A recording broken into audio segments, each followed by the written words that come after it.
Bonjour Tarek, Bonjour à toi Alexandre. on est ravi chez Yousimi de te recevoir aujourd'hui.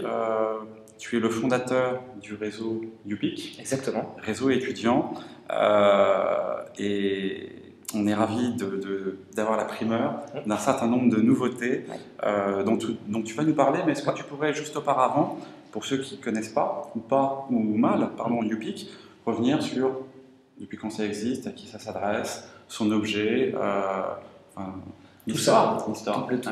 Alors UPIC, c'est donc le premier réseau social professionnel à destination des étudiants et des jeunes diplômés. Donc le service, il existe depuis mai 2011, donc c'est un bébé comme tu disais, c'est encore une jeune pousse. Donc on a actuellement sur la plateforme en fait trois grands acteurs du marché de l'insertion professionnelle. Donc c'est les candidats, donc les étudiants et les jeunes diplômés, les entreprises et leurs écoles. Donc voilà, donc c'est un réseau qui s'adresse à ces trois entités où elles vont pouvoir se retrouver pour échanger autour de l'emploi, des informations sur les entreprises, de l'image de marque et pouvoir réseauter ensemble tout simplement. Voilà. Donc aujourd'hui, peut-être en quelques chiffres pour parler Bien un peu sûr. de tout ça. Donc on est ouvert depuis une dizaine de mois, on a 36 000 étudiants et jeunes diplômés de toute la France. Donc ce qui est intéressant de voir, c'est que c'est une ouverture pas que aux écoles de commerce ou écoles d'ingénieurs, on a aussi beaucoup de personnes qui viennent de l'université. Donc ça c'est assez intéressant en termes de... Ça veut dire, alors j'interromps, ça veut dire que toutes les formations et tous les secteurs, tous les métiers sont couverts par ton On réseau. a à peu près, si tu Du veux, moins les principaux. on a les principaux, puis ce qui est bien, c'est qu'on a à peu près 700 écoles différentes représentées. Donc vraiment, on ne s'adresse pas à quelque chose d'élitiste. On a vraiment un peu de toutes les formations qui sont représentées. Et après, au niveau des entreprises, on est à 1200 recruteurs inscrits sur la plateforme, qui ont un compte, qui ont commencé à tester le service. Et puis, c'est bien parce qu'on a les premiers clients, puisqu'on a fait un passage, comme vous bientôt, on a fait un passage en payant. On avait tout un système de freemium où tout était ouvert. Et maintenant, on a des services pro qui sont payants.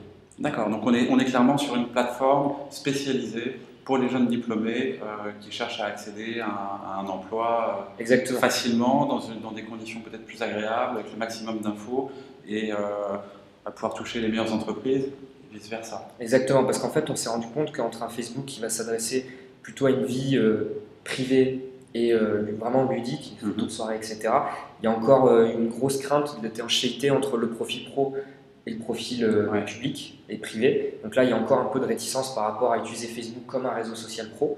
Et on s'est rendu compte aussi que l'étudiant et le jeune diplômé, il a un peu du mal avec les plateformes comme Viado et LinkedIn pour deux raisons. C'est payant. Et deuxième grande raison aussi, c'est qu'il se sent un peu noyé. Il arrive sur une plateforme où les gens, ils ont déjà un carnet d'adresses qu'ils font fructifier, ils ont déjà une optique business avec déjà de l'expérience. Et donc quand on arrive comme ça, quand on a peut-être que ses camarades de promo, on se noie un peu dans ces réseaux-là qui ne sont pas forcément faits sur mesure. Donc nous, en tant qu'étudiants jeunes diplômés, justement, on est fraîchement diplômés, donc on a fait un outil qui vraiment leur ressemble. D'accord, donc tu l'as précisé, c'est gratuit pour les étudiants. Exactement. Très bien. Alors ça, c'est le UPIC que moi je connais et que peut-être les gens découvrent. Il y a des grandes nouveautés. Alors, en quelques mots, WhatsApp, qu'est-ce qu'il y a de nouveau? Alors, c'est en exclu pour toi, tu es un des premiers à le savoir et je te l'ai montré tout à l'heure. On sort pour les entreprises, donc elles ont à la base des services purement de recrutement sur la plateforme à leur disposition. Et on a voulu aller un peu plus loin, on a voulu essayer de leur confier tout ce qui était marque employeur. Donc, on parle beaucoup de ce terme-là. C'est en gros comment vendre sa marque qui emploie des personnes pour se faire connaître et pour attirer tout le temps un vivier de candidats intéressants. Donc en fait, comme sur Facebook, on a développé une sorte de fanpage pour les entreprises qui sont inscrites sur UPIC et qui leur permet à la fois de diffuser du contenu et de dialoguer avec les candidats. D'accord, voilà. Très bien.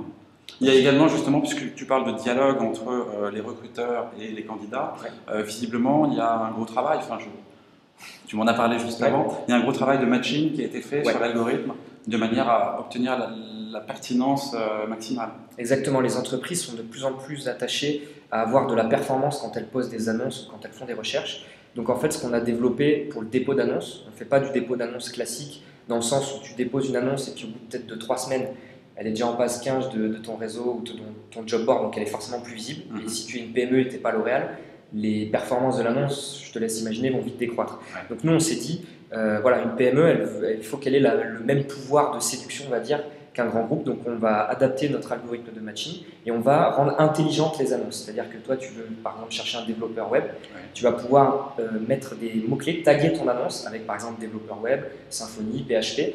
Et en fait, tous ces mots-clés-là vont permettre à ton annonce d'aller directement dans les bons profils, au-dessus de la pile. Et donc par exemple, s'il y a, je sais pas, 1500 développeurs web sur UPIC, pendant ces 30 jours, vu que tu as bien tagué ton annonce, ces développeurs-là, ils vont voir ton annonce pendant la totalité des 30 jours. Ce qui va te permettre d'avoir vraiment des retours pertinents et de qualité. D'accord, donc c'est ce qu'on recherche, ça va être plus efficace et Exactement. on va être sur le haut de la pile. Surtout pour une PME qui ne peut pas, à son nom seul, directement driver un certain nombre de trafic. Et ça évite également d'être pollué, on va dire, par des résultats qui ne seraient pas pertinents, exactement, qui généreraient un travail de... C'est-à-dire que toi, tu as peut-être un profil plutôt, on va dire, marketing, et moi, mettons que j'ai un profil financier. Alexandre et Tarek n'auront pas la même liste d'emplois sur le site, directement proposée. Ok. Voilà. Une autre nouveauté? Une autre petite nouveauté, alors c'est pas vraiment une nouveauté parce qu'on l'a sorti dès le départ, mais c'est l'histoire de la cooptation. On s'est rendu compte qu'en réel, la cooptation, ça marche beaucoup, surtout en termes de réseau d'anciens d'école. C'est quelque chose qui joue beaucoup. Et donc, on a commencé à développer cette partie cooptation, c'est-à-dire que toi, tu te fais par exemple chasser par Bouygues Télécom et tu n'es pas forcément disponible maintenant, mais on va te proposer parmi tes contacts des gens qui sont susceptibles quand même d'être en recherche. Et en fait, on te pousse à faire de la cooptation de manière plus facile. C'est-à-dire qu'en un clic, tu vas pouvoir directement envoyer l'offre directement à tes contacts en fonction de la similitude, on va dire, de la signatarité de ton CV. Donc il y a une certaine viralité de l'annonce dans le premier, le deuxième, voire le troisième. Et on va essayer d'aller plus loin pour qu'on sait que les étudiants et les jeunes diplômés c'est pas qu'ils sont flemmards, mais on veut essayer de leur mettre quand même dans les meilleures dispositions avec les meilleurs outils. Donc on va essayer de le faire de manière encore plus suggérée. C'est-à-dire qu'on te donne déjà la liste comme quoi cette annonce, ça va correspondre à Pierre, Paul, Adrien, et tu peux directement leur envoyer. Voilà. Ok, ça me paraît très bien. Alors moi je suis très intéressé par cette page entreprise, parce que Udemy on ramène des profils individuels, mais également des résultats d'entreprise. Cette page entreprise, est-ce que tu peux nous en dire plus et surtout est-ce qu'elle est payante comme le profil étudiant ou est-ce qu'elle va être est-ce qu'elle est gratuite ou est-ce qu'elle va être payante? Comment ça va fonctionner? Alors on est parti sur un modèle de fonctionnalités de base gratuites et des fonctionnalités premium qui seront payantes. Donc en fonctionnalité de base, on peut lier son compte entreprise à Facebook, Twitter pour reprendre le flux des informations. On peut aussi avoir un bouton vers son site carrière. Là, déjà, on peut ramener un peu de trafic vers son site carrière gratuitement. Et on va pouvoir avoir aussi une page, une mini description de son entreprise avec un slogan et une petite description de son entreprise. Ça, c'est la partie gratuite. Après, si les entreprises veulent aller plus loin, elles peuvent poster donc des événements, des news. Elles peuvent avoir un mur pour justement du dialogue avec les candidats. Et elles peuvent connecter aussi leur compte avec une web TV, c'est-à-dire reprendre directement du contenu vidéo pour présenter ses métiers ou présenter son entreprise. Voilà. D'accord, bah, écoute, ça m'a l'air très intéressant. Ça sera disponible à quelle date? Alors normalement la semaine prochaine. Donc, ce qui nous amène au 20... Exactement, autour du 20 mars, les entreprises pourront directement avoir ces comptes-là premium. Et donc voilà, après on donne la possibilité aussi de faire des pages entreprises un peu plus à la carte pour celles qui veulent aller plus loin, pour un habillage un peu plus particulier. D'accord. Voilà, donc il y aura cette possibilité-là aussi de pimper un petit peu plus sa page entreprise. Voilà. D'accord, donc c'est un grand bond en avant pour le site et surtout pour les entreprises dans leur manière de se présenter et leur rôle de marque employeur. Voilà, et on rend un service aussi supplémentaire à l'étudiant qui, quand il va se renseigner sur une offre d'emploi, va avoir directement au même endroit et l'offre d'emploi et déjà une première information centralisée sur l'entreprise, qu'est-ce qu'elle propose, quel est son univers, pour déjà aussi se faire un choix plus approprié sur je postule ou je postule pas. D'accord, voilà. Écoute, ça me paraît très très bien. Pour conclure, il y a une fonctionnalité dont tu m'as parlé juste avant qui me paraît très intéressante, c'est sur la gestion de visibilité. On est très attentif à ça chez Udemy, puisqu'effectivement, Udemy sert notamment à checker sa visibilité si on est un étudiant, ou d'ailleurs un individu au sens large.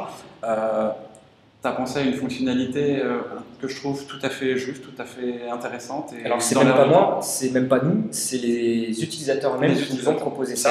C'est les meilleurs, les utilisateurs. D'accord. Donc, en fait, si tu veux, ils avaient comme problématique des fois de savoir si le patron allait voir si je suis inscrit ou pas sur Upic, même si je ne suis pas en recherche. Donc nous, on a des statuts qui te permettent de te dire je suis indisponible, en veille ou disponible. Malgré ça, le profil en fait est quand même référencé.